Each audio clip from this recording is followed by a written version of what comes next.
You're listening to the Wicked Theory Podcast. We're very happy to have you back, even for a short visit. And here we go. Broadcasting to you live from Hugo Strange's Halal. Did I do that right? Yes. Okay, thank you. From Hugo Strange's Halal, the best falafel stand in Gotham City. This is the Wicked Theory Podcast.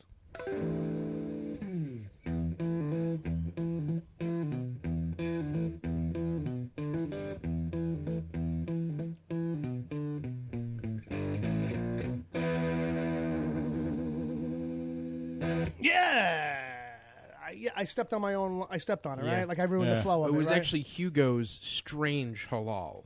That was the. See, that's kind of like what threw me off. Like in the moment as I was reading it. Yeah. That's why I said to you, "Did I do that right?" Maybe you should have read it while we were still. And that's why like Strange didn't come out of my mouth right. Actually, the first time I read it, it came out Hugo Strange. Yeah, well, I thought it came out right. I was straining. You guys try to do these things with voice. Maybe it's like coming to you live from Hugo's. Want to try it again? Should we try it again? Should we? Coming to you live from Hugo's Strange Halal. Well, here's the thing. We're live now. So now I've changed it from we're coming to or recording. So now it's broadcasting. So let's try it again. Broadcasting to you live from Hugo's Strange. See? Didn't. Yeah. Nope. Nope. Can't even do it. Screw it. On with the show. Forget it about it. What's your name, Bill? Steve. Hi. This is Steve. This is my show. The Left Turn is Always Wrong podcast.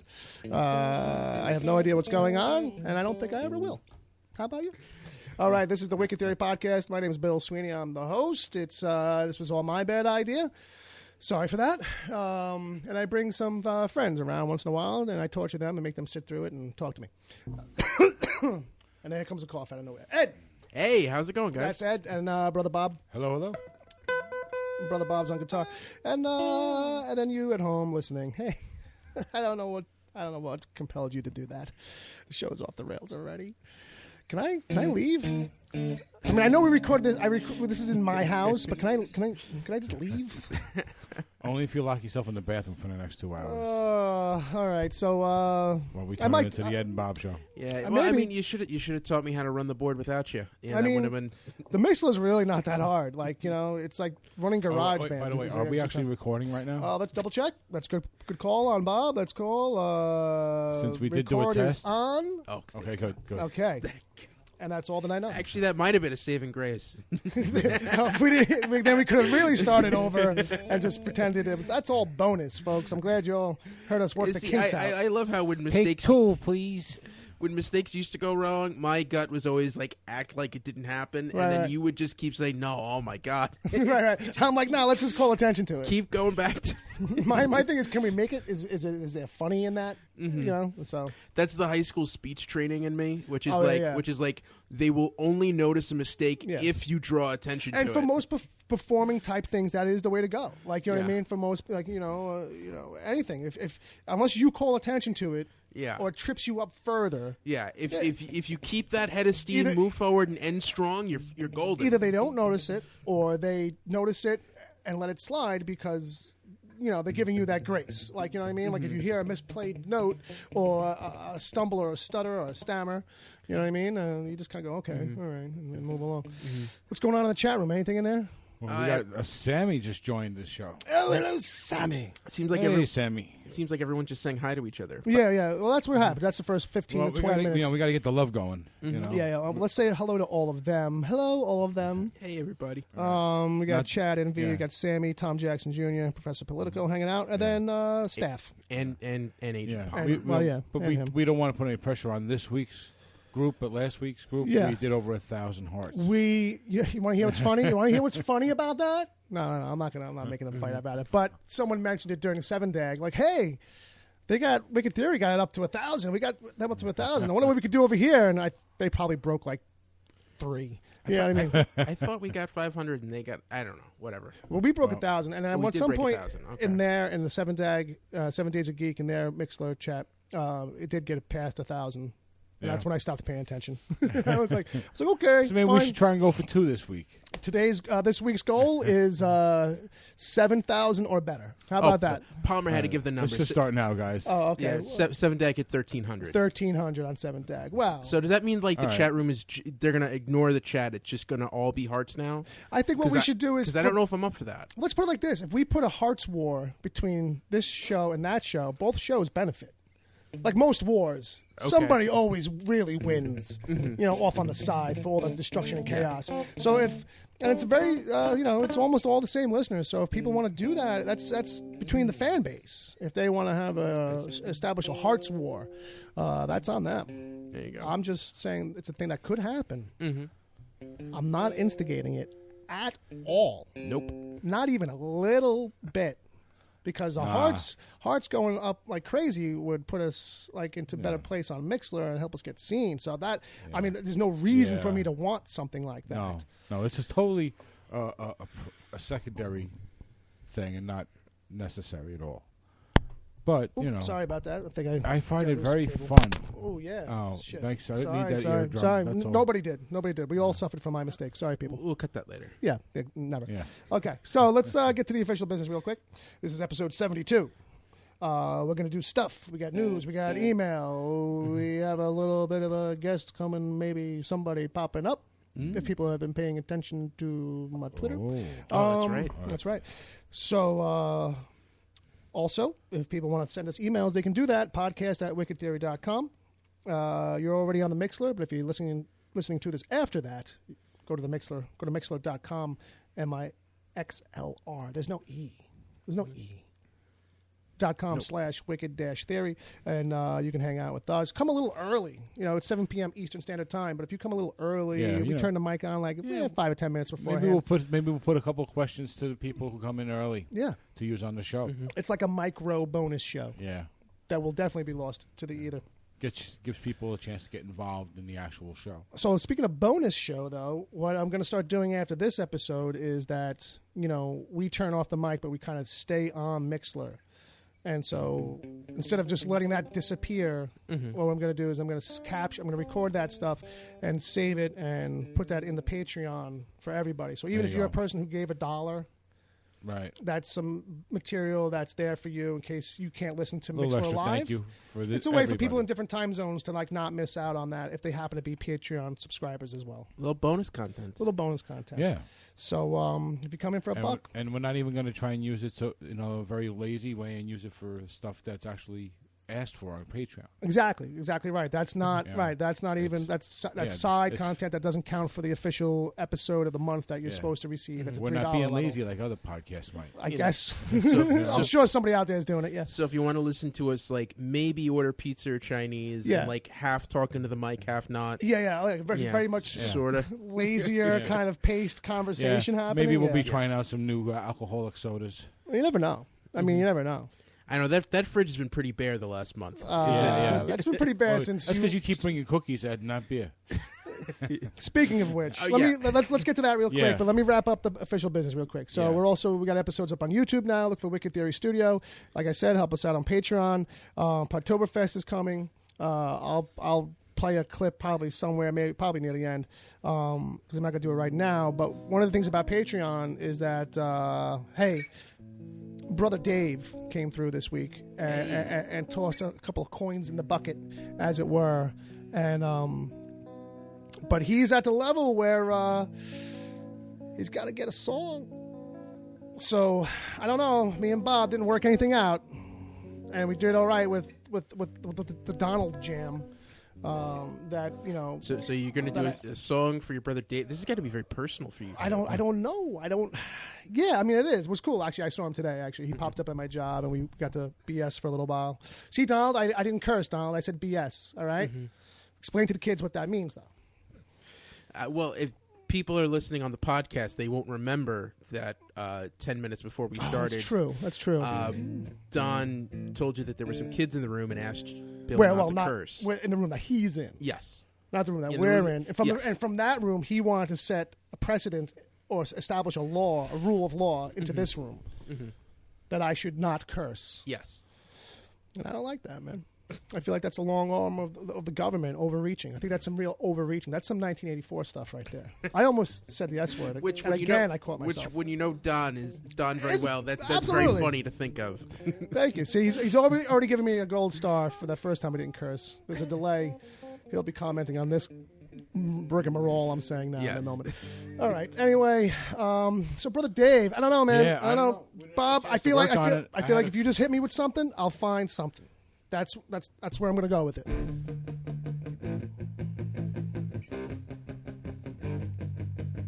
Brother Dave.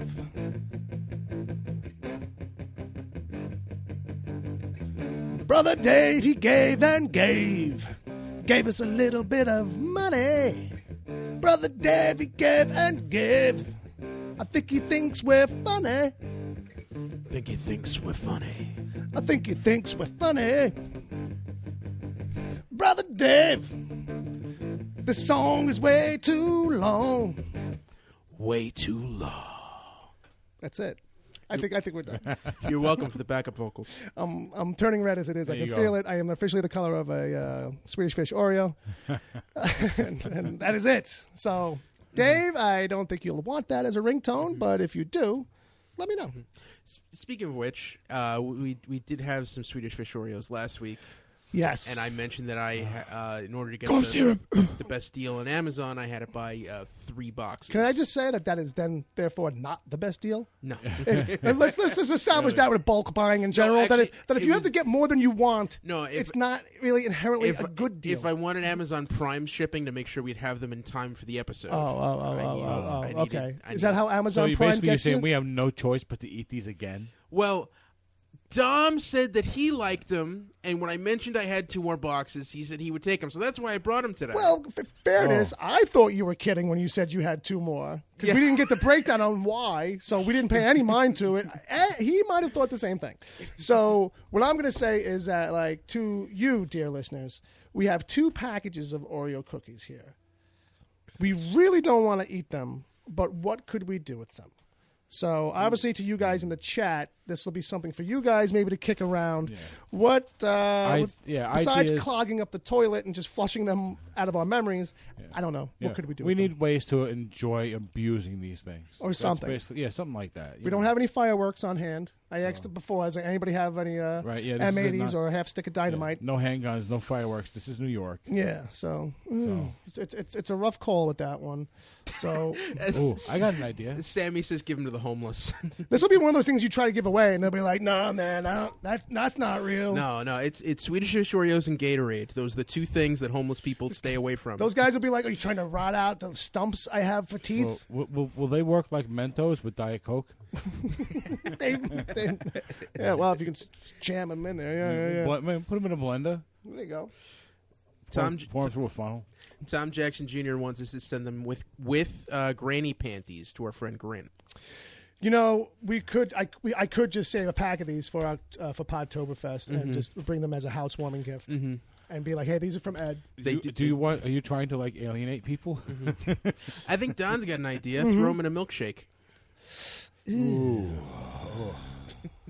That's just like we might as well add milk to cough syrup. Yeah, man, it's just making it. It's definitely making it. Hey, I want to know. I want to know what color that milkshake would turn. Well, it's gonna be. Does it go pink? Yeah. Oh, it just becomes a it's like better shade of pink. Dark brick red. Yeah. Well, it's kind of like where they're at. There's so much food coloring in it, but shit. Yeah, speaking of shit, I don't want to see the color of your shit after eating all those. No. Concentrated handfuls of that. And you know what? Too. I'll make a shake, but I ain't drinking it. It's like whatever you people have us do, really? Then what happens to it is the question. You know what I mean? Yeah. Like, yeah, okay. Maybe maybe you got to make that. Maybe you got to make that shake the day Palmer comes over and is on the show before you guys go leave for Podtoberfest. Well, actually, maybe if we just make it with a shake using just the creams, not the cookies. I don't think that makes it any better. No, I really don't. Because I didn't even think of like what the cookies were going to do to that shake. I just pictured a Swedish fish tasting milkshake. Right, what about we have cookies and cream with Oreos? What about those with ice cream? I mean, I guess. I mean, that's kind of this.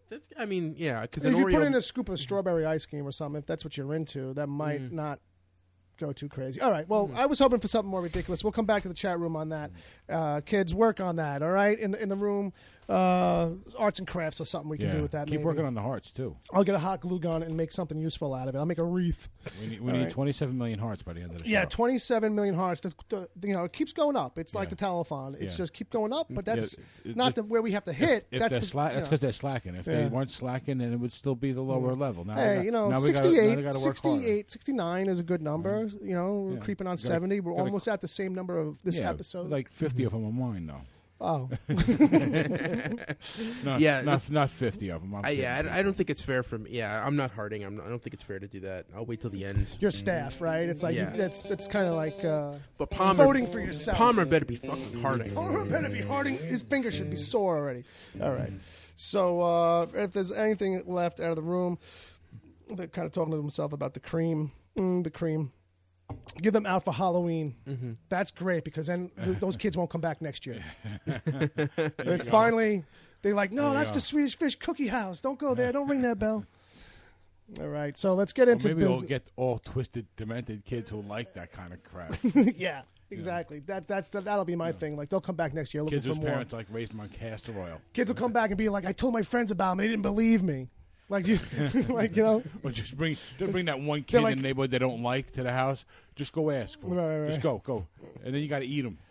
All right, so there seems to be a professor wants to shake. Well, if you had come here, maybe we would have made a shake for you out of them, and that would have been the bit. We'll make you a shake. I'll take some of that and the old milk. I'm going to be honest. If you want to shake here, you're going to have to bring milk, ice cream, and a blender, too. We're all going to the same place. It's basically going to be Swedish Fish Oreos and cream cheese at this point if we're using the milk in my fridge. So, Just smear the milk on top of it like a bagel. Okay. Now that delicious commentary, I think, is wrapped. I don't think I'll eat for a week now. No. Let's go over into a little thing we call Meanwhile. Oh. Meanwhile. You know what my meanwhile is, Ed? What's that? You. Oh, yeah? Yeah. A little appearance that you made. Actually, we both popped up. Yes, we let off this latest episode of Gotham Lights. Gotham Lights. Who knew? Mm-hmm. Who knew? Which I listened to it on my drive over here. Oh, wow. That was a long drive. I didn't know it took you about 34 minutes to get here.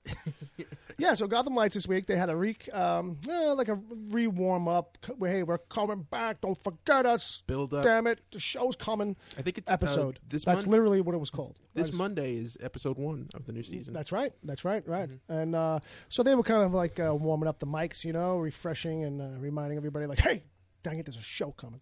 And they read your email on the show and an email from Brian Hughes, who was a regular emailer and friend of this show. It was very, very crossover show. Brian Hughes. It was a very crossover episode. And Brian Hughes is actually going to pop up on an episode of their show soon.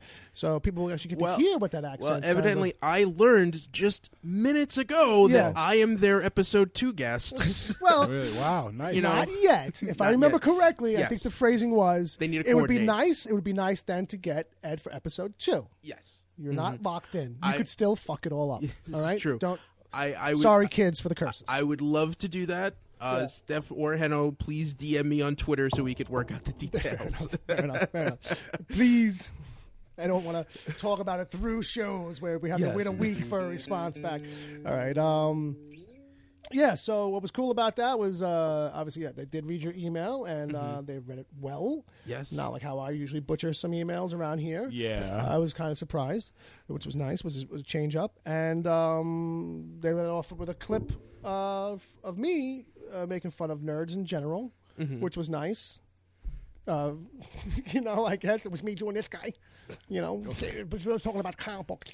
But which is funny because when I go on that show, that's the guy I will turn into. right. You will basically be that guy. That's the guy you are. Just less lisp. Yeah, they're gonna talk about this interesting character. I'm just gonna lay down the knowledge. Excuse me. Right.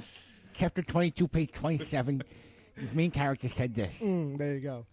That's funny. So All right. So people can check that out. That's the most current episode of Gotham Lights. Go to their Twitter page if you need a quick direct link. If you're not already subscribed on your pod device, your pod machine. I see that in the chat room. I have gotten my second demerit from Professor Politico. I will only say that I hope someone is handing out demerits in that room for the adults that are in that room.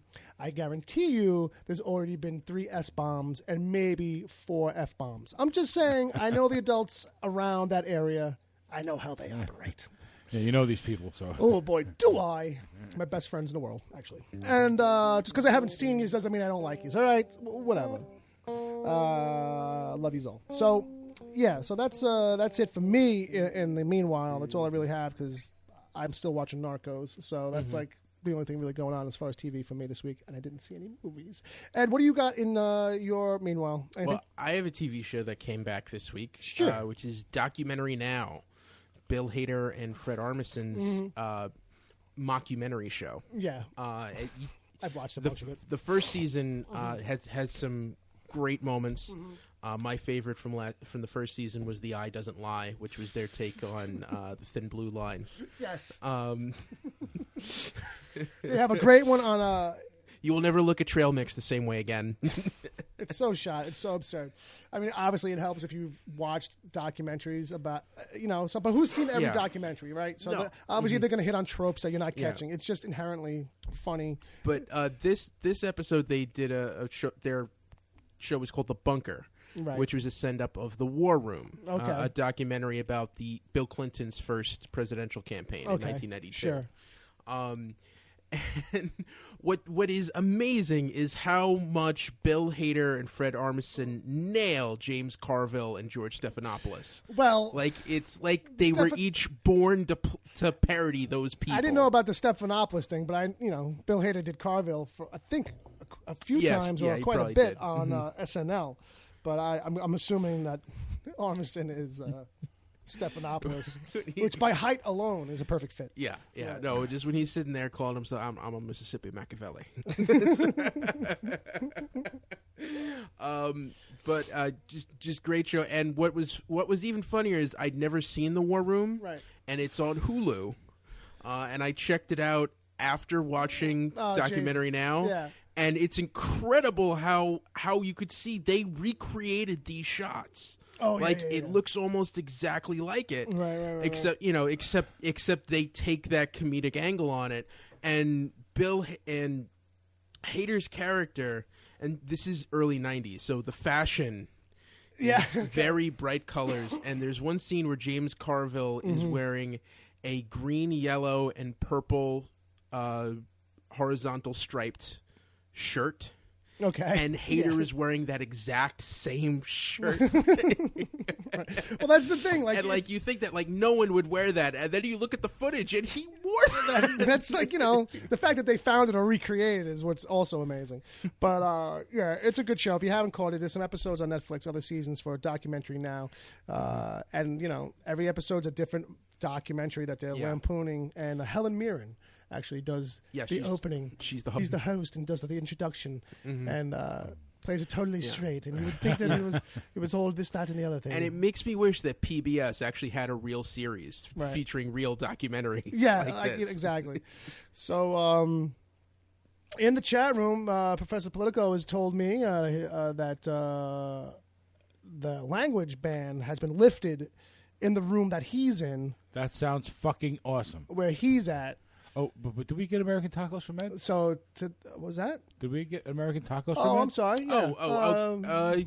It's 4. It's 4. It's a solid 4. Okay. It's a solid 4. It's a good show. It's a good show. Don't get me wrong. It's dry.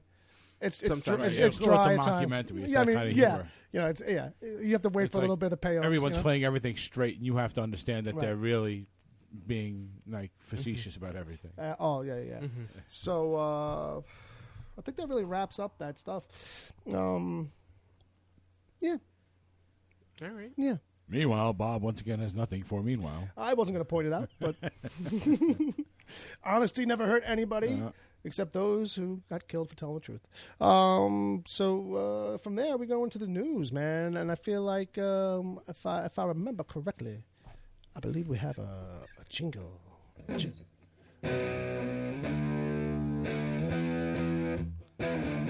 Time for news. All right, so in TV news, we Ow! Was that late? Good Was night, that too late? Cleveland. So in TV news, we've got two stories, both dealing with sci-fi based TV. What? And both are kind of sad. Oh. Is this a sad because they suck kind of sad? Or is this a sad because that's the tone of the show kind of sad? Well, Well, that's a good question. Do you need sad music? Well, evidently, we are going to have to wait another 5 months Right. for CBS All Access's Star Trek Discovery show. Oh, I don't have anything. I don't have any sound checks. I don't have anything for Star Trek. Yeah. Bob does. It's fight music, but it'll work. That works. That's something to get angry about. They're pushing up back this show I haven't seen yet. I gotta wait till May. For a thing I don't know if it's going to be any good. Oh, wow, that was cool. Ed just woke up. You should have seen my eyes just now. I'm trying to remember it. I learned it for about 5 minutes, like 20 or 30 episodes ago. Mm-hmm. Yeah, so originally it was going to debut in January. Now we're going to have to wait till May. So there's that. You know, I mean, it's giving them more time to work on it. No, that's absolutely good. Yeah, it's great. It's great. It's great. Yeah. Good stuff. Oh, it's Good good stuff. shit. We could say that right now. Yeah, that's true. That's The true. kids have We left can the curse room. now. You know what I'll say? You know what The I'll say? children have You know left the room. You know what I'm going to say? I'm going to say, gosh darn it. Warning, the children have left the room. Swearing will begin in 5, 4, 3. Fuck it. Just start now. Okay. So, and the other news is Yeah. another sci-fi, Star Wars. I've heard of it. Yes. There have been rumors, even statements from people who have authority that they're What? working on a Star Wars TV show.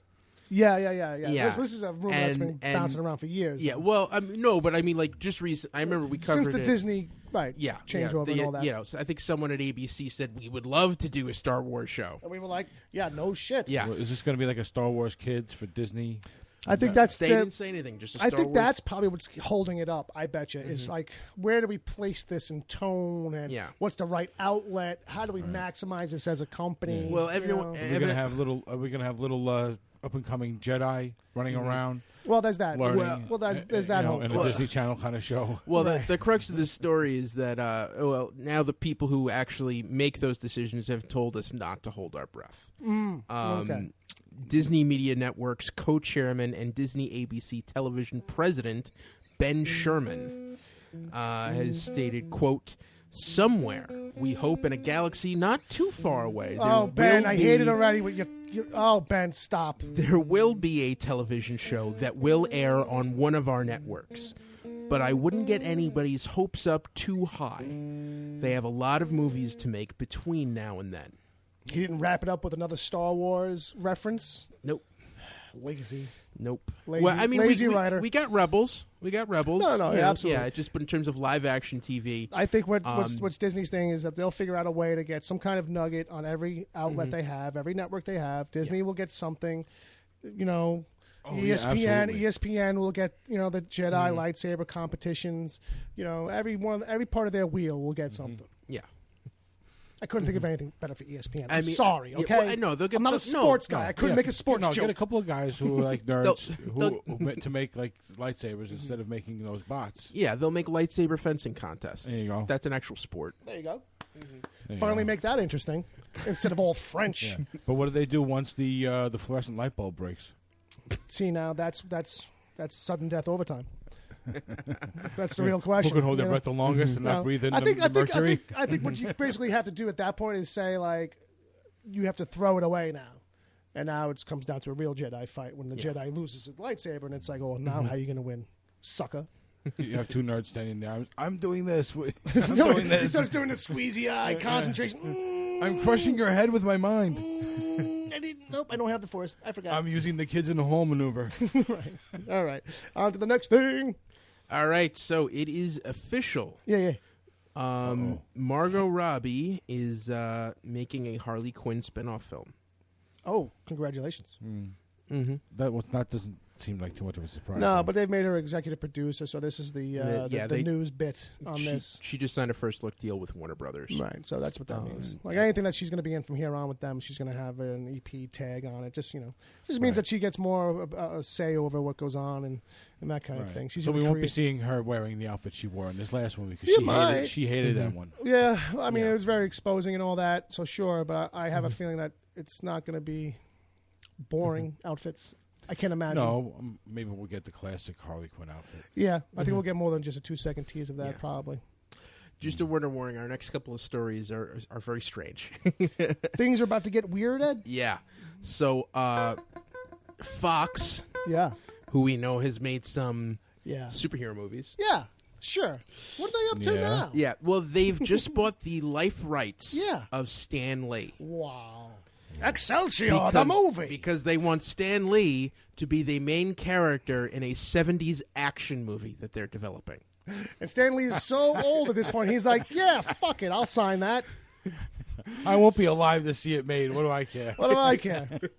He's like, yeah, you'll get somebody young to be in it. And if I am, it'll kill me. Right. He'll book, if he's in it at all, he'll bookend it. It'll start and end with him. It'll be like, let me tell you a story, kid. Yeah. And then it goes into flashback, and at the end, it's like, wasn't that amazing? They're probably going to book him to record that part tomorrow. Right. Because you never know how long he's going to last. Now, Stan Lee was in his 50s in the 70s. So which action star gets to pull that off? Liam Neeson. Liam Neeson's probably like height correct and maybe build or most. But I feel like if you don't get Clooney, then why are we bothering? If Clooney's not chomping at the bit right now, like this is how I come back into action films. Yeah. This is my Jason Bourne right here. Yeah, but then once he realizes that Stan Lee doesn't have superpowers, he's gonna decide. And here's the other thing: is it just gonna be like 2 hours of Stan Lee just finding every chance to say incredible, amazing, like Excelsior? Everything that he can put like an exclamation point on is gonna have 3. Like, you know what I mean? You're gonna hear Excelsior about 50 times. Oh, 50. That's like I said. I think that's gonna be the name of the movie. Excelsior. You're gonna see him going into. You're gonna go see him go into like a strip club that's called the Excelsior. Right. He'll be going into the casino, the Excelsior. The Excelsior. But it's also such a wacky idea that someone came up with the idea and they liked it so much they felt compelled that they needed to buy the life rights to cover it. I don't know who was doing more drugs. The guy who said, like, I think someone was trying to get fired. And you're like, what's the craziest thing I can pitch at this meeting? Get my contract yanked. Stan Lee as an action spy. Let's do that. I got the story. He's gonna be a young comic book writer who steals ideas from Jack Kirby. Right, there you go. And then he's on the run for the rest of the movie. It's Kirby and Ditko finally coming back. Right. Now it's finally. It's all going to come out. Oh. All right. I feel like we could probably go on for a while with that one. I think so. Our next story is about a Batman movie that could have been. Okay. In the early to mid 80s. I remember those. Before Tim Burton's Batman. I do remember such a world. Joe Dante and Tom Mankiewicz. Joe Dante directed Gremlins and other movies. Tom Mankiewicz wrote several Bond movies and is the uncredited screenwriter who really fixed Superman the movie and Superman 2. All right. Ed is recalling these facts from memory, by the way. Yes. Yeah. We're developing a Batman script. I've read that script. It was very interesting. Okay. But Dante said in an interview recently that the person who he had wanted to cast as the Joker was John Lithgow. So this was back in the 80s? Yes. And I could see it back then, like to a degree. I mean, it's not 100%. It's obviously one of those things where it's like, yeah, it kind of works. I get it. Yeah. I'd have to see it to really, obviously, it was weird. Like this feel is it, like movies he would have been Lithgow would have been making was Twilight Zone the movie, World According to Garp. Yeah, he was playing Nutty Bastards most of the time. I mean, that's the majority of everything he's ever done. Yeah, this is before Third Rock from the Sun. Yeah. But oh wait, he can be Stan Lee. he's right. He's there height you and go. age correct. He's height and age correct. And he likes to get into characters. And Stanley is a living character. I saw him live on Broadway in Dirty Rotten Scoundrels. Very good. Stanley? No, John. Excelsior. Listen up, true believers. But I think that would have been a very interesting choice. He doesn't. I don't really see him having the build of Joker, but I think he definitely has the acting chops for it. Yeah, I mean, it might be almost too over the top for where he was at that time in his career. Like, unless they went somewhere dark where it ended up anyhow. But, but he says that he was going for something that was obviously darker than the show, but probably not as dark as where Nolan ended up. Yeah. That's one of the quotes in that article. So something right in the middle there still, I think, would kind of be like left of center for Lithgow where he was. But he did do some darker kind of edge stuff sometimes. I think I really can't remember the name of it. I remember seeing a couple of flicks where he was just like, he ended up being like the bad guy or the crazy dude or the problem. Yeah, he's done a couple of things like that. Yeah. I kind of... One or two that are pretty well received. And I can't think of any of them. He was in Cliffhanger. Oh. Okay, yeah, he was good in that. He was the bad guy in that, right? Yeah. He was good in that. Yeah, he was good in chewed the that. scenery a little bit in that one. That's why good actors like to be bad guys once in a while, because it lets you bigger do that. Yeah, you get to finally be bigger than life and not just a straight, boring, kind of flat guy. I guess nothing really popping up in the old IMDb there, huh? Ed? Manhattan Project. I'm trying Yeah. to think. Yeah, it's weird. Well, he's a bad guy in there, but he's a scientist. Yeah. Also, he was the bad guy in Santa Claus the movie. Oh, he was anti-Santa? Yes. He was the head of BZ Toys. He was in Ricochet. That's probably something I'm thinking of, where he played the kind of kooky, the kooky bastard in that. Yeah. Yeah. That's Gene coming from Simmons Thomas was the bad Jackson guy Jr. with the- Thomas Jr. Jackson, or Thomas Jackson Jr., or Junior Tom Jackson, or Jack Thompson. I'm not even sure anymore. Just call him Action Jackson. That's it, Tom. You've been rebranded. Action Jackson Jr. There we go. You were adopted. We just found out. So what's next? Anything else? Well, Dante eventually walked away from it because he felt that he was more interested in the Joker than Batman. Which is fair. Yeah. Which is like, I could see that happening to people. And he felt that for that reason he wasn't the right person to make the movie. Yeah, like I can see that totally happen, because that's what happens with the movie anyway. Just Joker ends up being more interesting or compelling if he's done right, because he's got more going on. Batman is kind of quiet. He's a downer. Batman's a downer. I'm sorry to tell people, inform them, but Right. Batman Well, is Bruce is a downer. Yeah, There's that's a reason exactly why why Jay Leno should be the Joker. nothing funny about that guy. He's got the chin for it. He's got the chin, but he's got the shape for the penguin, though. Yeah. So he could have been the pelican. If they changed it to the There you go. pelican, then they got Jay Leno. Combine the personalities of the Joker and the Penguin. There you go. There you go. Call him the Pelican. There you go. There you go. When Bill can't pronounce your name, he just gives you a new one. I'm not sure who I did that to. Action Jackson. Oh, yeah, right. Yeah, you did it to yourself, too, Well, that's true. at the beginning of the show. I rename myself all the Right, time. Steve? It's Larry, by the Oh, way. Larry now, okay. Steve Okay. Larryson.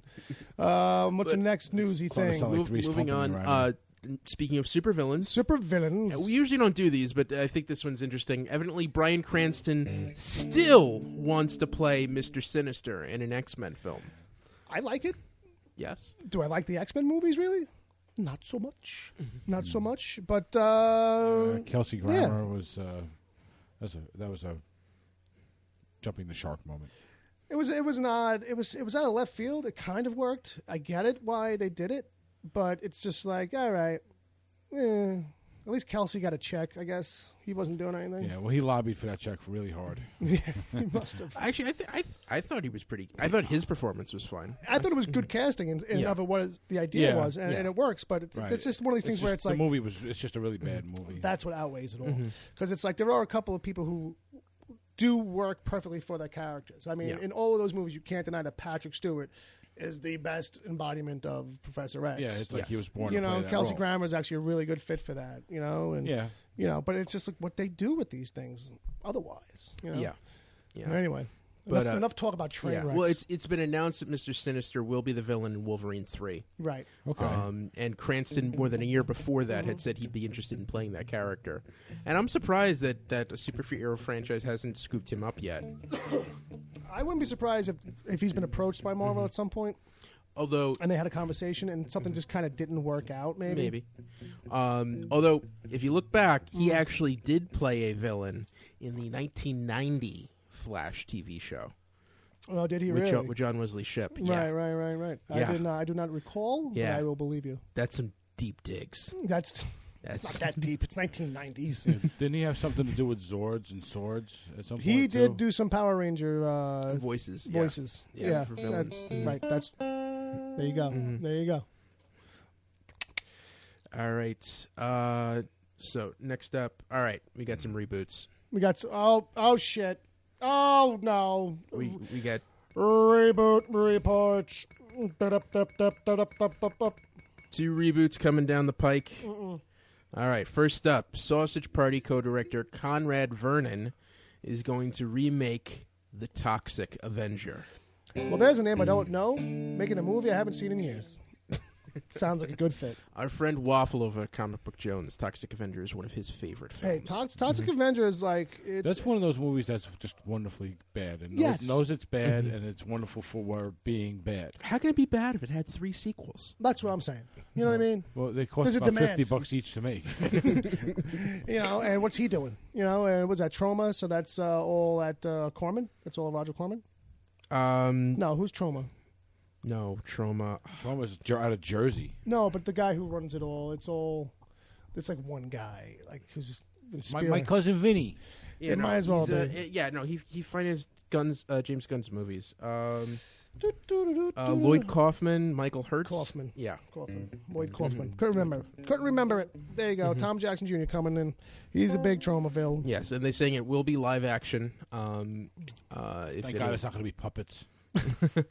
Well, I mean, since Sausage Party's animated. I think that's why they make that distinction because that guy's, right. Also, there was a Toxic Avenger cartoon series. Oh my God, that's right. Right. Toxie. That's right. Wow. So it's in very early development, but it may which means it probably won't happen, but you never know. You never know. Hey, it'll be interesting to see, because those are movies where, hey, if they gave him another $35, Yeah. you would notice it. So if they gave him like a, you know what I mean, like a decent budget, They it would have really shine. Jersey has a good record for low budget movies. Clark's, Oh yeah, sure. all the Trauma movies. Just TV film it- series. Film it in Jersey with whatever money you got in your pocket, and you're Bar good. Karma, it's all cheap. But is this a character that a new generation needs to be reintroduced to? Would you say? Needs. Yeah. Let's talk about the word need. Who needs to be introduced to any character? Exactly, because if we're talking about what We we, all know. need, we'd be chopping stuff down like crazy. So, Tom Jackson Jr., a big fan of it, it seems. He gives us the reminder that the TV show was called Toxie's Super Squad, and that he says, that remake's been in the works for years. I'm sure. I think now they've just got other people attached to it who have a little bit more mainstream cred or fell into some mainstream success. So. They found a director. That's what I'm saying. Next up, you got an actor, and then maybe a writer, and run away. You know who this would be great for? Who's Who that? fits this kind of level of schlock and schmaltz? Jack Black. James Franco. If you combine the two of them, those two suggestions, I think you end up with Channing Tatum. I mean, I'm just saying. I feel Wouldn't like it be incredible You know if that's his entrance to superhero movies? that would be great. And Channing I would- Tatum I would finally like- hidden behind ugly face makeup for the whole Actually, movie. I think he would work well. I do too. The more I think about it right now, I'm like, he actually would. He actually would. He's got a good build for it. Because in my head I was going to say Zac Efron, and then I was like, oh no. That's all boy, Shining Chateau. All right, there's that. Oh, what about our buddy Evan from The Preacher? Seth? Seth, yeah. I couldn't Yeah, Seth would definitely be more like what you would probably expect, or if Hollywood got their hands Seth on it, Rogen. they'd be like, we have to, at the least. But yeah. I see it being more of a thing. Or even where- Kevin Smith. I don't think Seth doesn't have the body. You know, so Channing, I think, or somebody who's got a build that once you know what I mean, looks like a superhero kind of build. Once you put the padding on and all that, yeah. No, but Toxic Avenger, that's his. He's no shirt.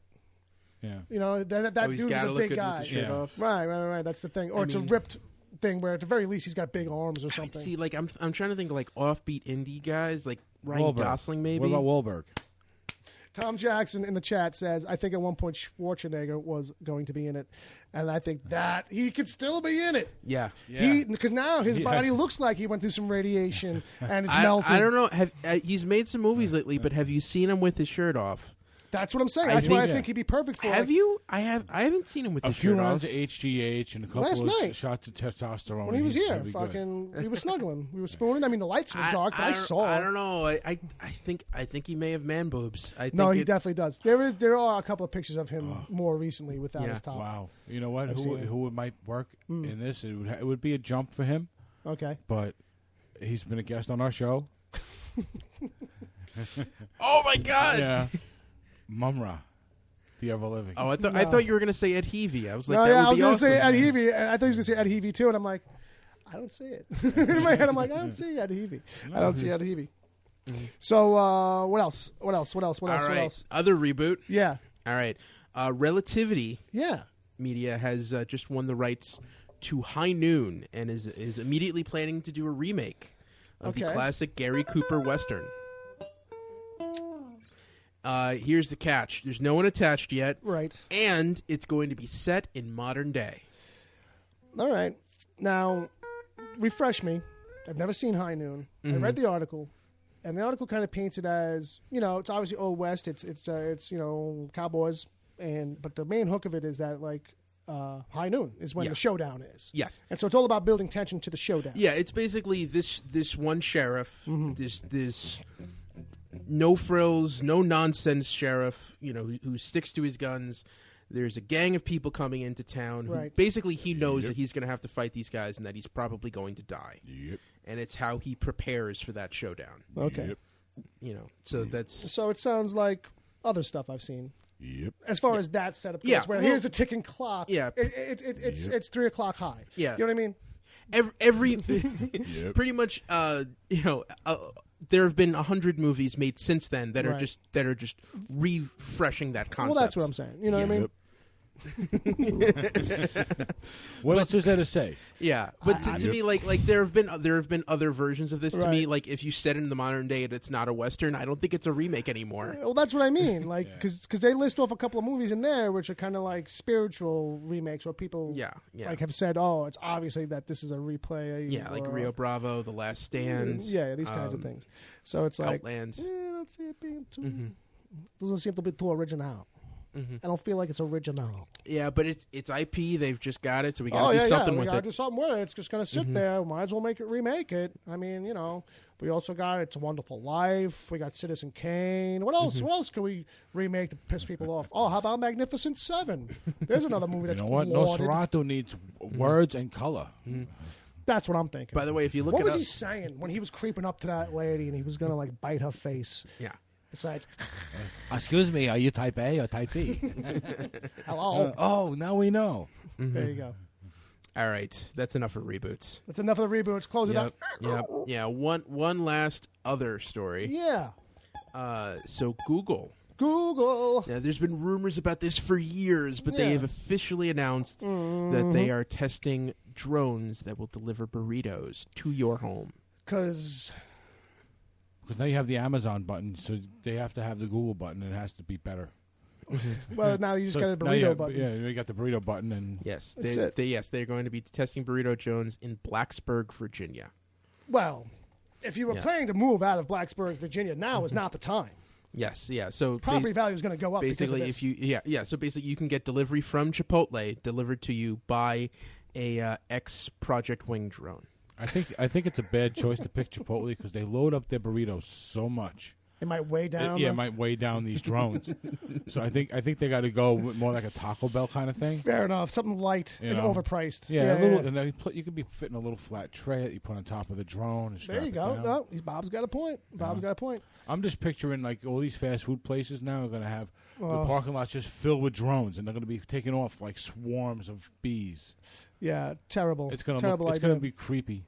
And what if I just want one burrito? Like that, we're gonna that's okay. Like that's what we're gonna do here. I don't know. No, I'm not buying. Delivery always has a minimum. I mean, there's well, see, that's also like to Bob's point. Does that mean now there's a weight limit on your delivery? Oh yeah. You can't get no extra. Yeah. There's no extra guac now. Yeah. Well, I mean, you're over the weight capacity when you order extra guac. What if I'm ordering for a family of 4? Does that mean you're going to need 2 or 3 Jones to deliver this? I think it means you might have to grow up and be an adult and actually go out and get them food and sustenance. What's the point, man? Why do we have these modern conveniences? Maybe you're just going to have to answer your door 13 times when they deliver your order, because you're going to have 13 drones coming up to your doorbell.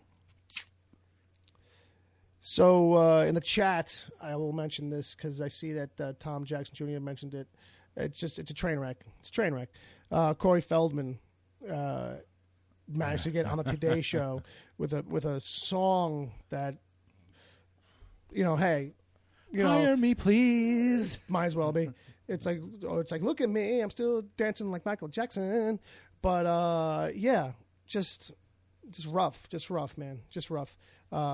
Corey Feldman made it on the Today Show, singing a song that he's been working 10 years on, I think is what they were saying, this album. 10 years in the making, because that's what brews up good music. Well, it's because in between heroin addictions. Well, that's what it is, I guess when you have a lot of time in your hands, you can't leave it alone. It's like the Axl Rose syndrome, where it's like, any day now, I'm going to get this perfect. And it's like, when it comes out, it's like, it sounds like you put a lot of layers on it. I don't know if it made it perfect, but it sounds like a lot of layers. But yeah, it was very awkward. It was very strange. I guess he still does his hair like Michael Jackson. So I had seen that clip was trending from the show. When I went on YouTube, I actually ended up watching, I swear to God, I could not get past 30 or so seconds of the actual video, because as the music's ramping up and it's coming in, he's doing all this Michael Jackson era, like half kind of pop lock dancing stuff, like, you know what I mean? He's doing everything except the moonwalk, because I guess he's no good at that anymore. Well, it's copyrighted. Probably. The Jackson family. The Jackson He's got bad ankles, too. That's what it is. He's not a kid no more. No. But he might have got some work done, because his face is looking smooth. And it was it was looking a little Botox? That's the thing, though. It was like good work if he had work done. Yeah. Because he basically looks like he can move his face? Like he's still like 18, 19. Like, And don't get me wrong, I know that I hear from people all the time, hey, you don't look your age, you know what I mean? Like, you look like you're holding up all right. And I'm like, yeah, but I know what I used to look like, so I know I am kind of full. But I don't know. It was just a feeling I had. I also heard that he's being sued by Danny Bonaduce for trying to be Danny Bonaducci. I don't know why. What's going on with that? Well, no, it's a joke. Oh, I didn't I don't know. I didn't see that. I'm surprised you even mentioned him, Bob, because that is a very dangerous man. Bonaduce? He's gonna start suing us now. Have you seen some of his reality work? Like, yeah, that guy does morning radio, and does he still do radio? I don't know if he still does it, but I think he overdosed again. He did it for years, and there are co-hosts who have sued him for harassment and abuse.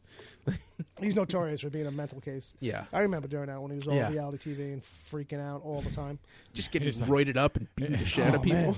just you got me thinking of an old friend of David's. Okay. All right, so let's say that wraps up the news, I guess. Yes, it does.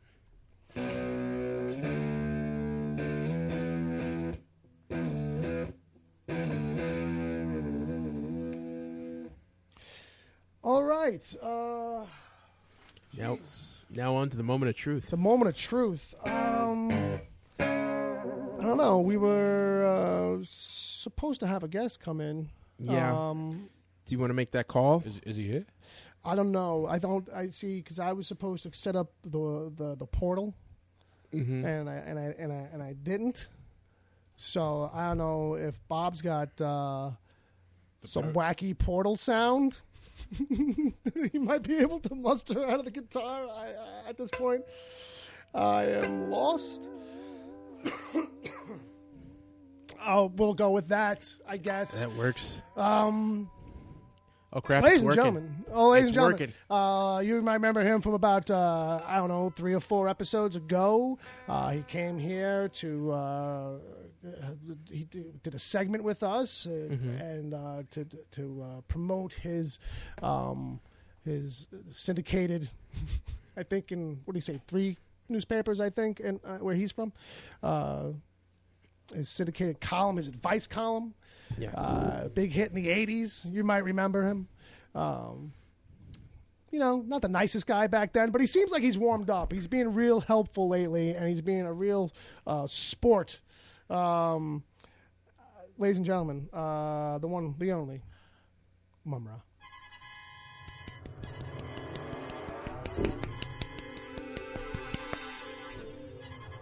Yes! Hello! Hello. Hello. Is this... Hello, Mumm-Ra. Is this thing on? Hello. Well, thank you for having me return to your show. It's our pleasure to have you with us. I really don't feel like I'm getting the best out of this voice right now. How are things on It Third sounds Earth? fine to me. It's falling a little flat. Really? Yes. Now I think I'm finding it. The flutes in my music always remind me of flutes. Well, I think you're in for a treat today, Mumm-Ra. Why is that?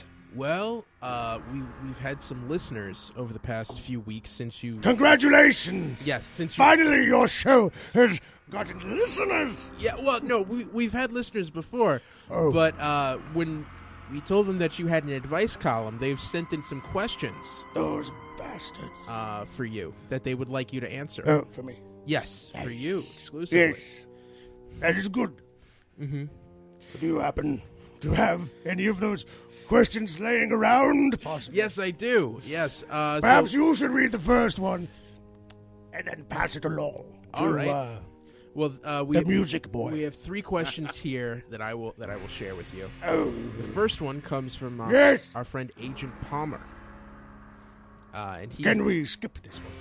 All right, fine. Our first question comes from James Fine, Hazard. all right. Let's read the question from Agent Palmer. Poughkeepsie. All right. So Agent Poughkeepsie asks, "Dear Mumm-Ra, I'm thinking about writing letters to people or certain people. Is this me just being nostalgic, or will I actually get responses and create a written correspondence through the old U.S. Postal Service?" Nostalgia? For handwritten letters? When I was a child, we chiseled our messages on stone. It would take days just to write them. We didn't have erasers and autocorrect to help us finish. If you made mistakes, they lasted forever. Back then, if you didn't get a response, you kind of understood why. It's too much work. I see. But I digress. Yes, I think that at the very least, Agent Palmer should give it a try. At the very least, you'll get a restraining order. Next question. Mumm-Ra, Yes, music boy. our next question comes from James Hazelden. Yes. And he asks, "Dear Mumm-Ra, a friend of mine has recently moved in with his in-laws in another state. He's now unemployed and doesn't know anyone he's not related to. What advice could you give my friend to help him in his new start?" Mumm-Ra sees what you did there. Mumm-Ra believes you are lying about this friend, quote unquote. If he doesn't have friends, why is he talking to you? So perhaps he's not really your friend, is he? Is that it, James? Perhaps it's a one-way street, this friendship. But alas, maybe Mumm-Ra could be wrong. It has happened before.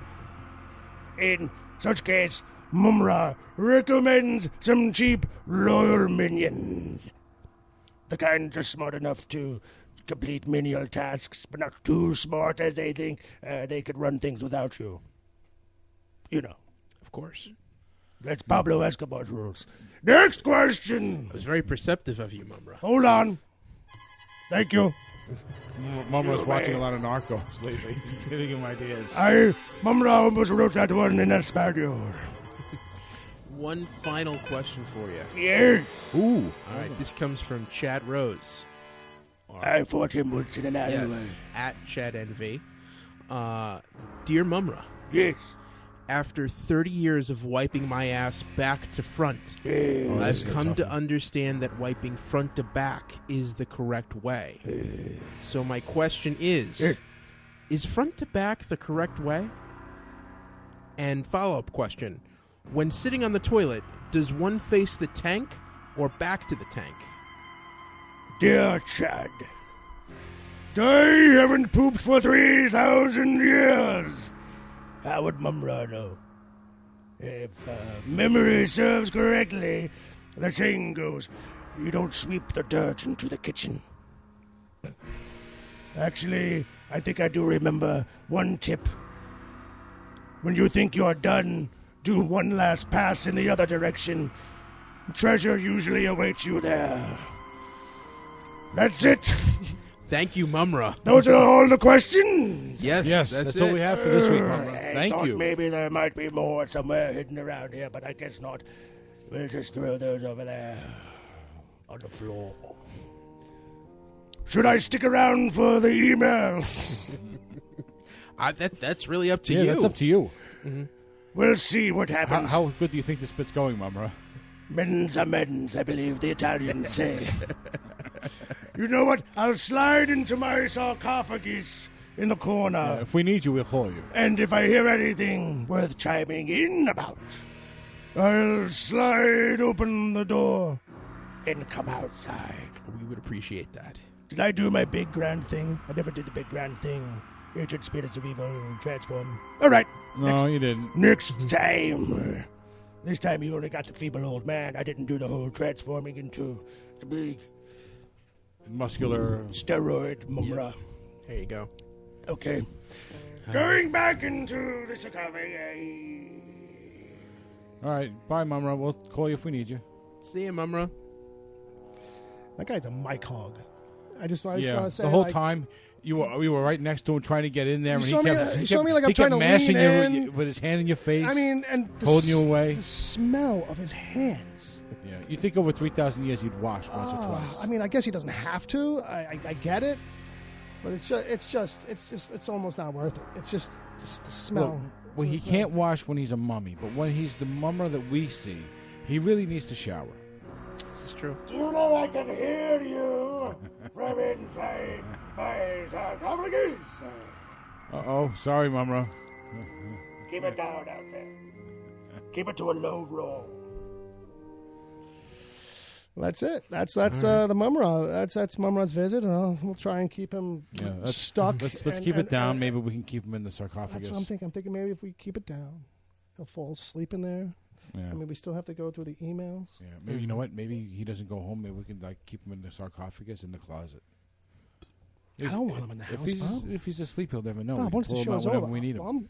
I don't want him in the house. I'm going to roll it outside. We've got the hand truck. You help me. We'll if we slide keep up on the transforming, we can have him clean up this place. All right, this is all you're doing. I'm not getting involved in this. Why? I don't want to experience the wrath of Mumm-Ra. It's a thing like if he's old. I would like it on the record. This is not. If he's old, we can handle him. That's what I'm thinking. I'm thinking if you could just cover his mouth, he can't do his Right. his magic spells. Right. It's all verbal based. Right. We'll do like they used to do in Egypt, and sew his mouth shut. He's old. I bet you if you punch him in the jaw, it would fall right off of his Right. face. There you go. You know? Problem solved. Just got to get a good hook shot in there. That's There you all it go. takes. I think that's all it takes. I think that's what Lionel was Just got to neglecting to keep do. him on an IV fluids and have him roll around the house cleaning up stuff. IV fluids. They'll just wash out of his butthole.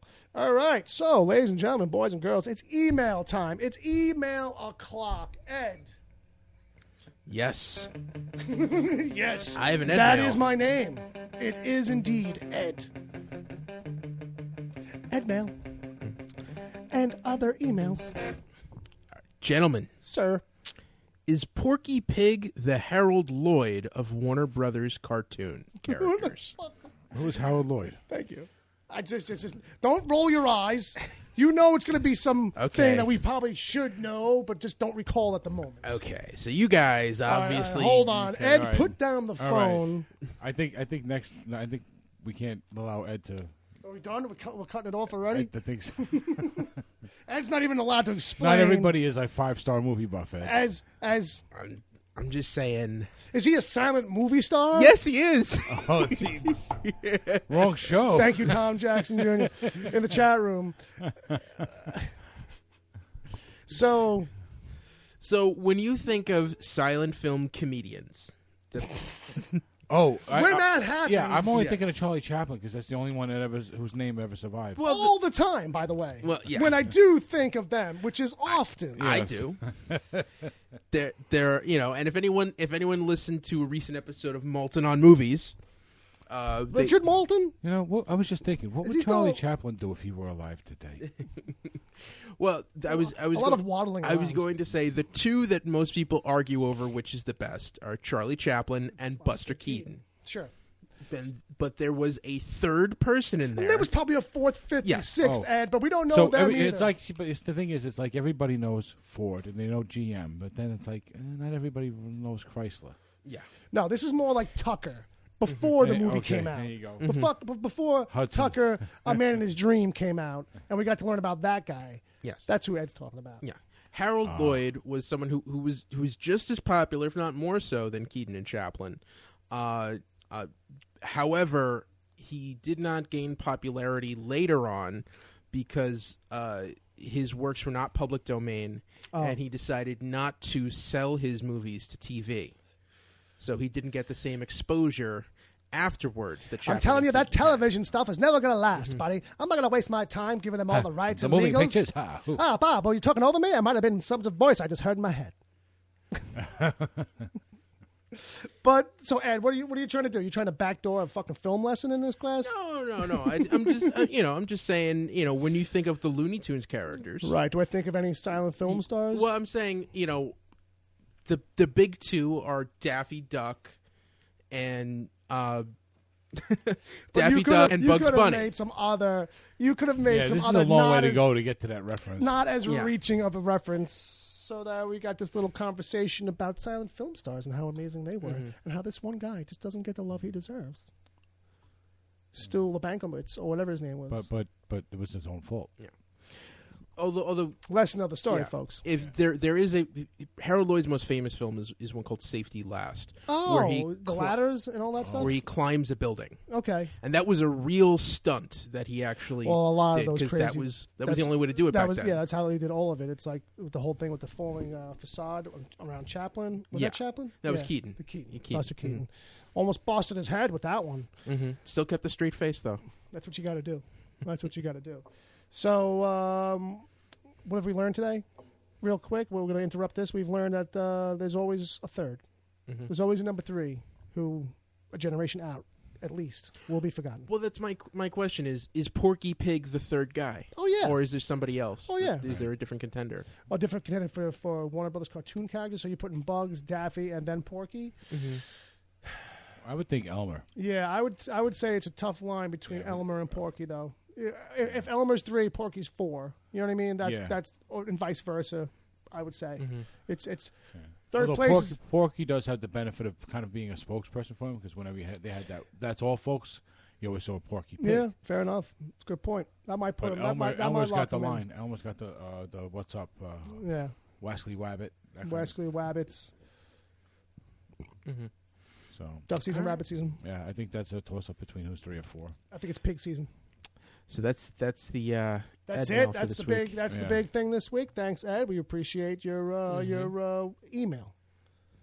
It's called an email. Yes. Thank you. Email. It's called an email. Who else sent in emails this You're week? never gonna believe who's got the next one. Oh, who? Nope. It's Bob Sweeney. Oh, really? Bob Sweeney's got an email in Ooh, here, folks. Who's that guy? I don't know. I don't know. Let's see what we got here. So this is from Bob Sweeney. This one's entitled "What If." So it says, as I sit deep in a cave, meditating and seeking the answer to the eternal question, is an instrument with 7 strings or more, can it still be called a guitar?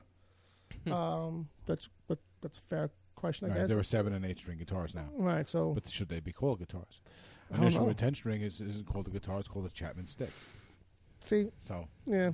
see what I'm saying? Yeah. No. Anyway. yeah. It becomes a different animal. Right, yeah. It should have some In kind my of... mind, it does. No, that's a fair point. So It should that at was least the, have that some was the whole kind point of... of the meditation. Yeah, sure.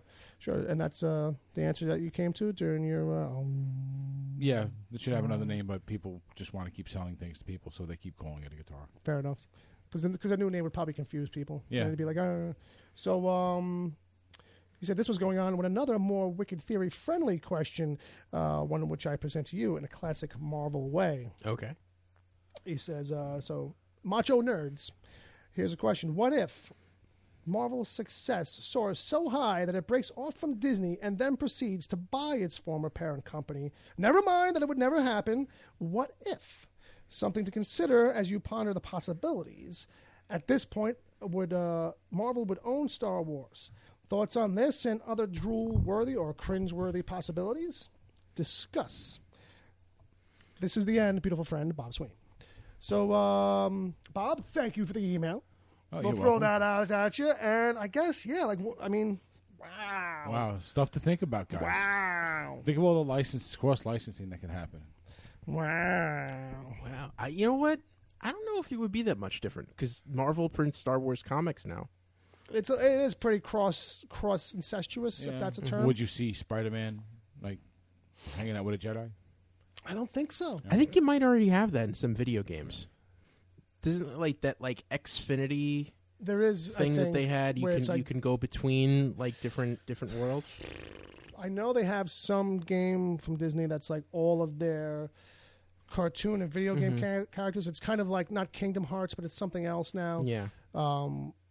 Maybe Marvel characters are popping up in that. I don't know. But I don't know that necessarily. I wonder what would change about how Disney operates if Marvel bought them up, like as a company.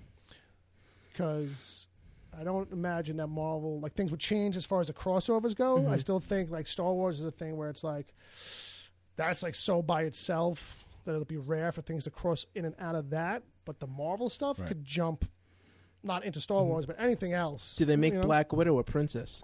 A Disney princess? Well, might as well. I'm sure there's fan art that's got all 5 of them plus her. Like, you know what I mean? And like, she's in a dress, but she's got the bracelets on, like, you know, the gauntlets. But yeah, I mean, I don't know if there would really be so much different. I think. Well, I was thinking too that Jedi, since Marvel knows how to do superpowers and has all these creative ideas on Sure. how to use them and implement them and how to display them, now maybe Jedis would also get more powers, more uses out of their powers. Right. Than just this Jedi jump that Lucas made up. And You know what you might see? You might see to that end, like more. Jedi's going to fly. I mean, Yeah.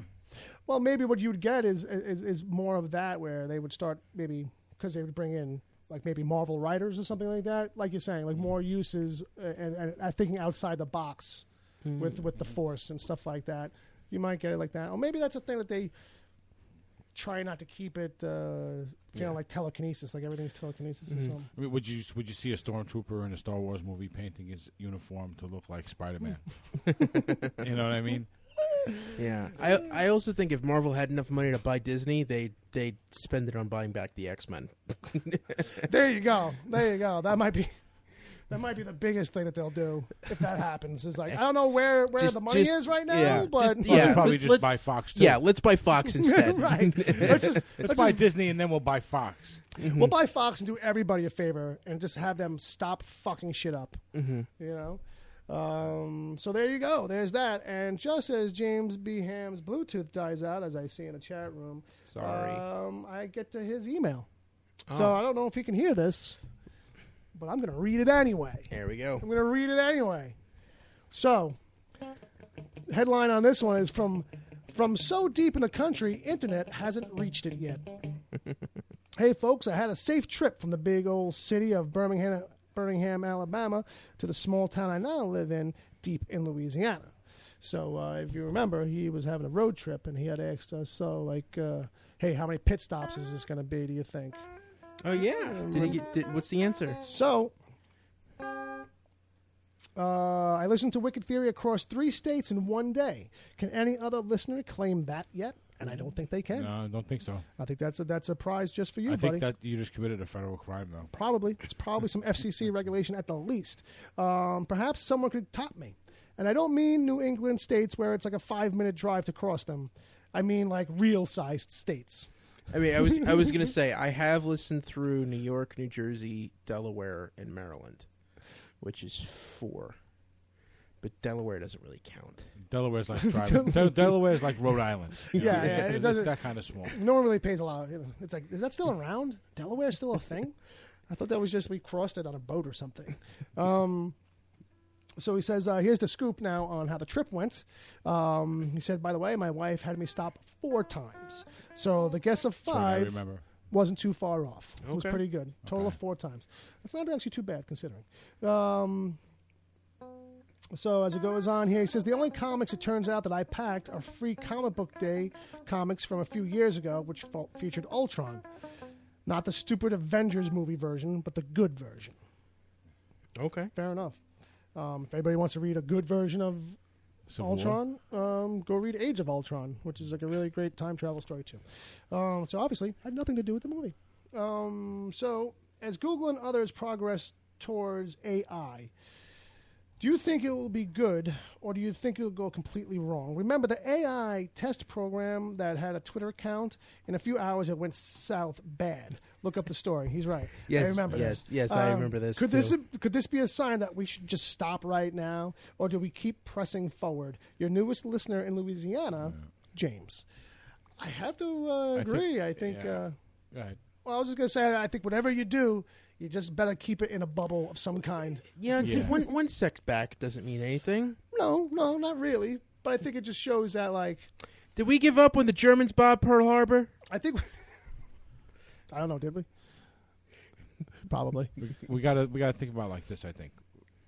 30 years or so went by before the internet was made commercially available to the public. Right. Right? About 20 minutes before and that's just the got internet. On it. Yeah. Okay, that's just the internet. Mm-hmm. Right?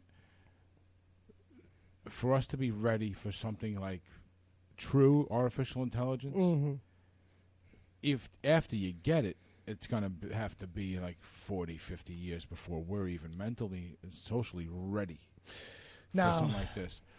But if you're asking about do we even get to that point, I don't think we should. I think we got to get to the precipice of that, and I think we have to stop. Yeah, I think that's a fair thing. I think what the thing is that because now we live in a world where, like, there's just a billion projects going on from a billion different places. Right. People working on the same things, but just not connected. So eventually, someone's going to make something crazy and stupid, and it's going to become a problem, and it's going to come out of left field where it's like, we didn't even realize there was guys out in that country working on it or something. Yeah. Like, you know what I mean? Yeah, it's just law of averages is what I'm saying. Yeah. There's so many people around the world working on shit. Yeah, you have to take the time to assume every possibility you can possibly come up with, and then another 100,000 more that you could, you know what I mean? Yeah. There's just so many possibilities that you can't think of because they only present themselves once the technology is available and we see what people are doing with it.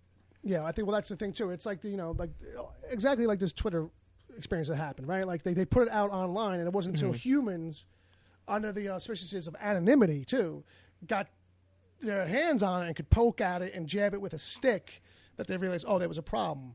So that's the thing too, is that, like, you know, these things all work in a nice, safe, contained environment. It isn't until they bring them outside into the woods that all of a sudden it's like, oh, we see that it can't handle some rocks. Once they release them from the vacuum. variables. Everybody at once. Go ahead, Ed. It was once they release them from the vacuum. Right. That's when it all goes wrong. When you come up with AI, you have to put a value on people. Right. Because it has to understand people. No, yeah, right. And part of that understanding is value, right? So what happens with AI depends on the value that we put on people. And its programming, right. And what we're doing now with self-driving cars is where that's going to start. Right. Because what happens when you got a self-driving car presented with either hitting a kid or hitting a truck filled with big screen TVs. Right. Or a bus full of nuns. Like, you know. Right. How do you, so you know? How do you tell it to decide? Yeah, okay? right, yeah. That's the hurdle we have to deal with now. And the decision we can make with that is going to reverberate down the road to AI. There you go, James. It got deep for you, buddy. I hope you're happy. The show got real fucking deep. Wow. He's not listening. His headphones were dying. Very iRobot. It's all very iRobot. Do you remember the three laws, Ed? Yes. I remember the 3 laws. Hit me. Oh, you want me to tell you them? Well, if you're saying yes, then now I have to hear Mr. them. Movie Man. Now I have to hear them for you. No. The first law of robotics is that robot shall not harm a human being. Are you trying to type with one hand so I can't see? Or no, through inaction, allow another human being to come to harm. I believe that's correct. Okay. The second law of robotics is that you shall not talk about Fight Club. Shall obey commands from humans unless it breaks the first rule. And the third rule is that the Never robot eat the shall Oreos with the Swedish fish. Shall always try to preserve itself unless it comes into conflict with the first or second laws. I'm going to say yes, that's correct. I will look them up now just to confirm that's correct.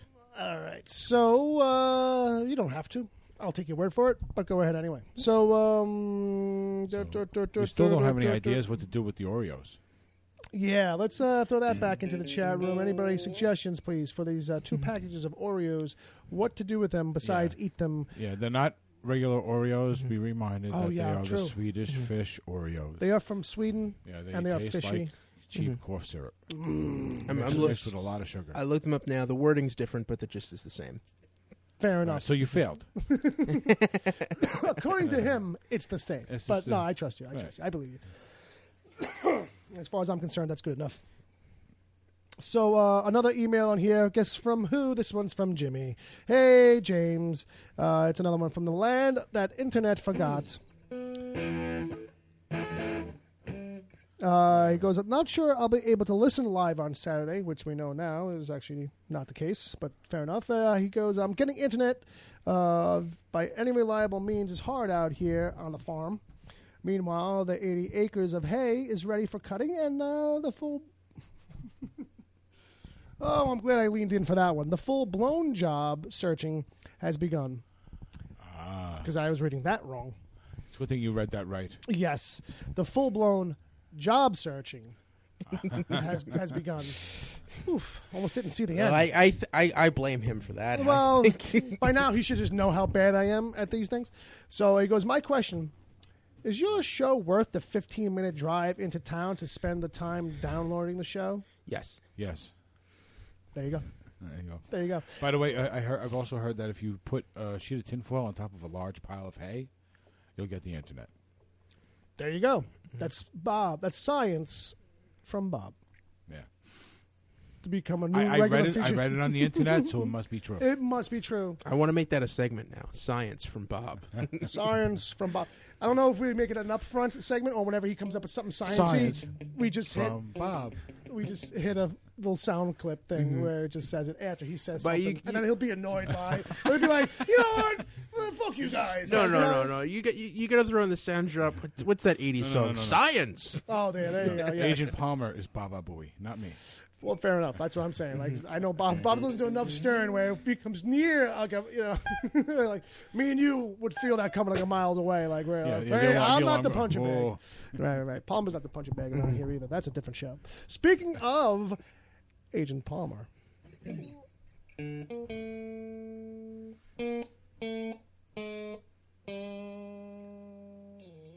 What does he have to say? Stuff. Yeah. Okay. Stuff. He goes, it's Batman Day. Now, I don't know if you noticed that, but today, Saturday, is officially Batman Day. I guess that means stuff happens. You worship at the altar of Batman. Be careful on Batman Day. You might put an eye out with a batarang. It could happen. Well, I know Comic Book Jones is having a discount on all Batman products. So I'm sure. They love this kind of stuff. This gets people in the stove. So, but you have to come in saying, I'm Batman. I'm here for free Batman stuff. Well, we never said it was free. Discount? Yes. 20%, I believe. All right, I'll be right back. Name, Wayne, Bruce. I can't find the stuff in the B section. Where's the B section? So, Palmer's email. He goes, it's Batman Day. Be honest. If you had the time, you would celebrate Batman Day by watching live-action Batman movies, watching animated movies, animated series, watching Batman 66, Gotham, reading the comics, or listening to Gotham Lights podcast. That's his question. How would you celebrate Batman Day? I would lock myself in a room with multiple TVs and audio sources and do all that all at once. Yes, I think that's what you do. I think you just overload. You set it up like a gallery exhibit in a museum. Okay. If you can't do everything, then I think Batman 66 becomes a really nice drinking game. Mm-hmm. I think if it's Batman Day, though, like what you really should be doing is doing stuff like going to your nearest crime alley and just putting some roses down for some friends' parents who passed away. Maybe go to your local theater, see a playing of Zorro. That would be weird if an art house theater celebrated Batman Day by showing Tyrone Power in the Mark of Zorro. And people would really be weird is if anybody got the reference, like Yes. with no Yes. prodding. No, but I think, by the way, the reason to watch that movie is Basil Rathbone. Let's be honest. silent movies, I guess, Ed. I don't know. It's not silent. Who's Rathbone? Hasn't been. Was this a porno? Whose Basil name is Rathbone. Rathbone? He was like the classic Sherlock Holmes in the 40s. Thomas K says. And raise your hand if you knew this.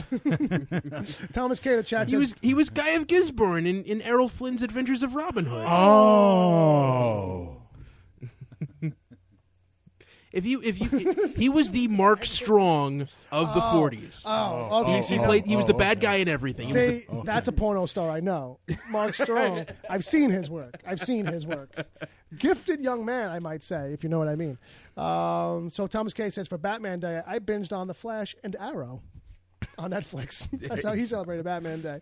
Yeah, I think if you're going to celebrate Batman Day, it should probably be more like, you celebrate the man. You don't just go and regale and watch these episodes or eat this stuff up. I think what you do is like, the legend, the myth, the cowl. Like, how do you pay homage to him? But I'm getting nothing. No? I had one. And it wasn't that great. All right. So, geez Louise. I hate to say it. I got to agree with Professor Politico. Okay. Who says Ed knows entirely too much about movies.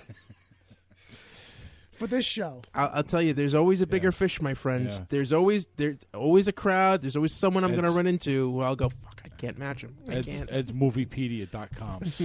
Yeah, I think Ed, we got to have to put like a roadblock past like 1960. Like anything earlier than 1960. You probably don't have to dip your toe in as often. Anything that predates color. Well, there was the Black Pirate, which is in the 20s. All right, I mean that was a silent movie that was filmed in color. And you come back, Shuby. You guys mention Nosferatu all the time How on about this color? show. The combination of color and audio, and video. Color, audio, and video. The trifecta. Okay. I think the cutoff is going to be. So that would limit you to I think. Was it? Well, you can't cut off black and white, really. I mean, you got Brando and a whole bunch of other actors, quote unquote. Most of which were alive to do color. There you go. So Batman Day was today, James. I see you asking that in the chat room. Or was it yesterday? Maybe it was yesterday. I don't know. It was still trending as of this morning, so that's why it might be some confusion on it. But hey, the world is it was Comic Book Jones put out their tweet 10 hours ago. Yeah, so I think it might have been a thing where it was like Hey, actually Batman weekend. Yeah. How many hearts do we have? Does anybody know? We got 608. That's all? And it's ticking up, but that is all that we have. I mean, we're nowhere near 27 million. We're never going to win this war. This war of hearts between this show and 7 Days I of think Geek. I think that means we got to start hard. I got to start hard. Yeah, Maybe, we got about 20 minutes of show I left, don't want to push the employees to start to have to do it. I don't want it to be like that kind of a thing. I mean, 20 minutes? Are we running out of emails? I feel we got like 5 or 6 people, and maybe they could, just help it out, hook it up. Just, for just the price keep of your finger on near the button and keep tapping your screen. That's all you got to do. For the price of nothing, you can just click a button and help us today. That's all. That's all I got really on that. And I don't want to pressure anybody or drop any guilt. But Ed's going to cry. See, he's getting the sniffles already. His eyes are getting juicy. And now he's making a sad face, like literally, and it's making me uncomfortable. Oh, that's it. He's trying to push him out. He's trying to fucking push the tears out. He's almost got him coming, folks. I've done it. I'm sure that you have, because I can feel like you're trying, like you're almost like kind of close. You're like, do I bother doing this? Hang on, let me just bring up a clip of Spock dying. That might bring it up. Spock dying, just a hand on the glass, making the V, man. No, actually, you know what's the moment that gets me the most in that movie? When it ends, it's not the death scene itself. Yeah, it's the funeral. Because that's when it's final. And when you see Kirk break down, and when he of all the souls I have encountered in my travels, his was the most Vulcan that I've ever met. Human. Oh, didn't see that coming, man. What a play on words that was. Didn't see that coming. But then right after that, Sulu pipes up and he says something, and for 25 years I have not been able to figure out what he's saying. It's hey now. No, it sounds like gay Asian men. Hey now. Sounds like Toto's hoop. What does that mean? I don't know. I don't know what it means. So it's been a while for me. Which episode is this one, Ed? This is Star Trek II, The Wrath of Khan. Oh, I thought you meant this show. This is episode 72. And I think we're gonna wrap it up. I think is how this is gonna go. Think it's time. I think it's time. We can't stop the show before we get 1,500 million. Well, hearts. the show will go on. The situation is really that we're gonna end the show. The show proper. The show proper. But we will continue to hang out on the mics for a little bit and BS and kick it around. So, it's not like we're going away per se. We do a little after show. James is right. I could have looked up the screenplay. Why did I never think of that? That's usually your MO is to find it on the sneak. Not, Usually when I look for screenplays, I look for unproduced screenplays. So that's what you're doing right during normal situations. Yeah, because everybody does that. Sorry, I fair enough. I totally ruined your head of steam. I'm sorry. I don't even remember really having one. I was meandering. You were about to end the show. Yeah, but I was still meandering a little bit. I was stalling because I wanted to open up a program here, and I was going to give it a minute. But hey, folks, ladies and gentlemen, kids, boys and girls, here's the situation. So, like I was saying, we're going to wrap it up. We're going to hang out in the chat for a little bit. So that's a thing that disappears, goes into the ether, unless you follow us and support us on Patreon. That's a place. Whoa, hit a button.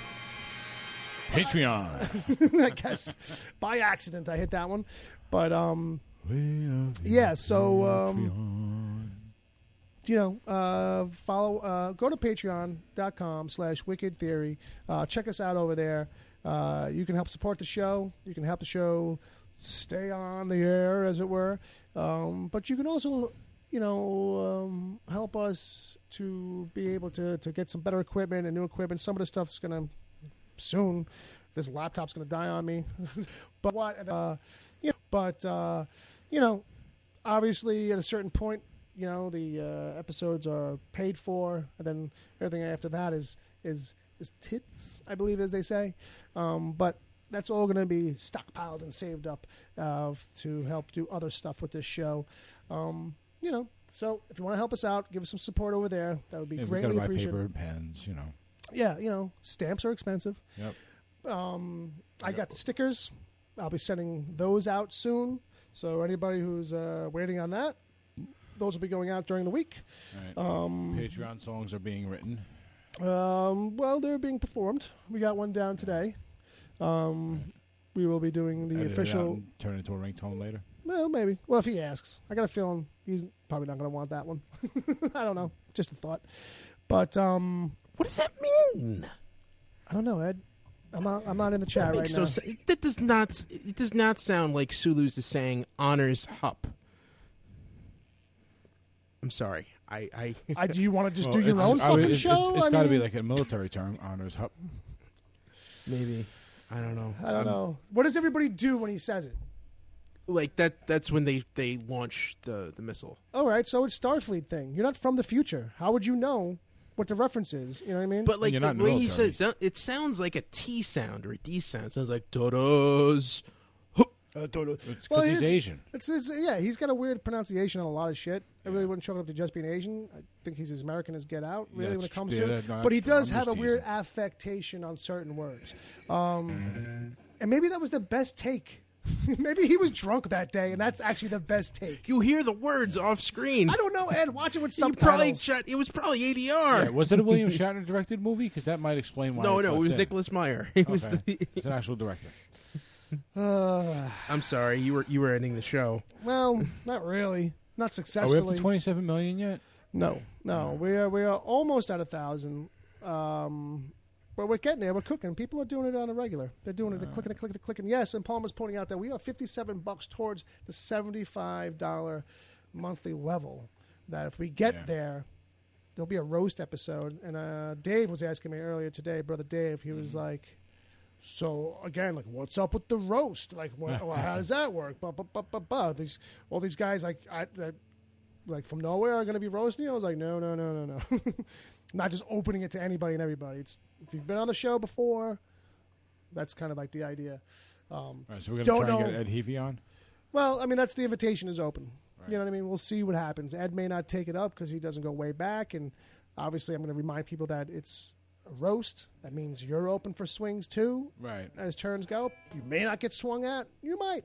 Who knows? But you got to be open to play. When we do the roast, we have to plan it. We have to plan this out. It's not like once we get $75. Okay, next week the roast. Right. We have to get people involved. We have to get people here. We have to plan it all on schedule.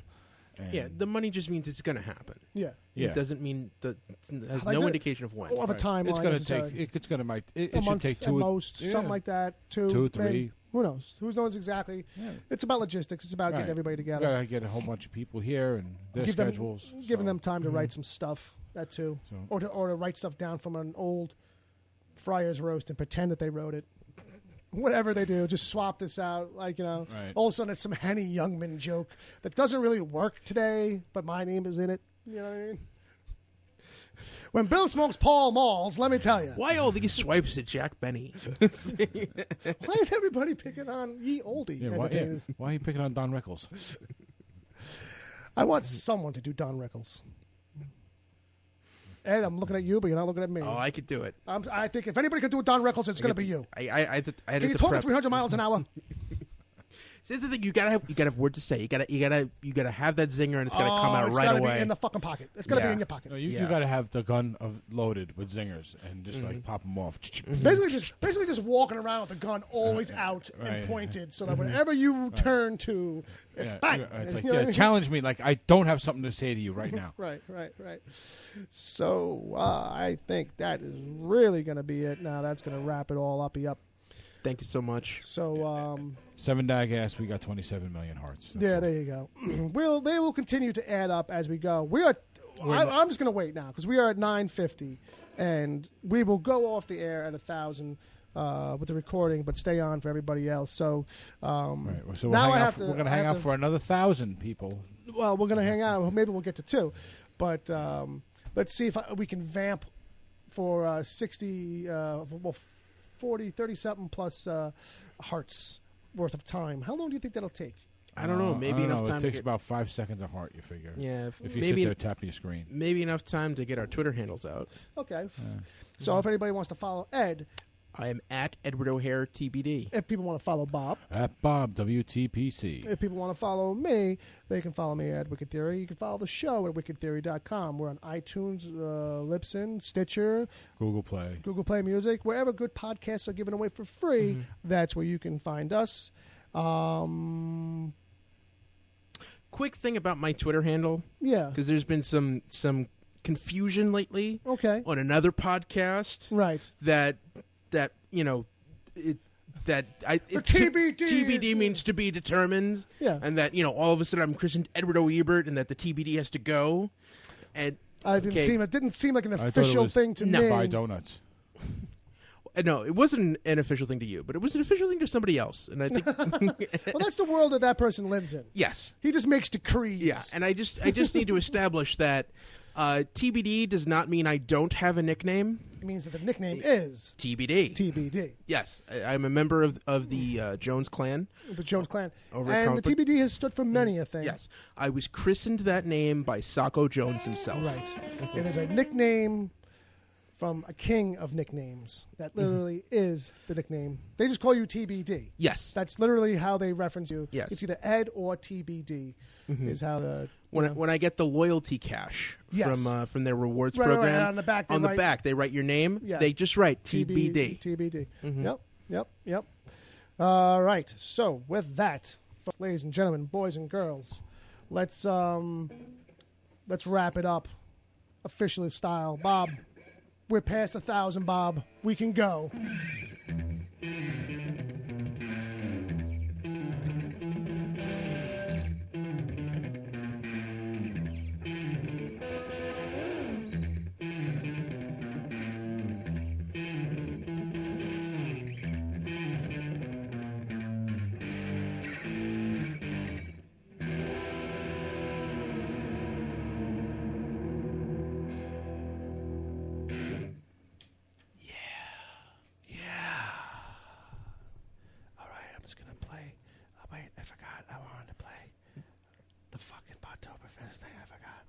You've been listening to the Wicked Theory Podcast. Your host, Bill Sweeney, will be part of the upcoming Podtoberfest celebrations taking place this October 7th and 8th. Head on over to podtoberfest.com for details.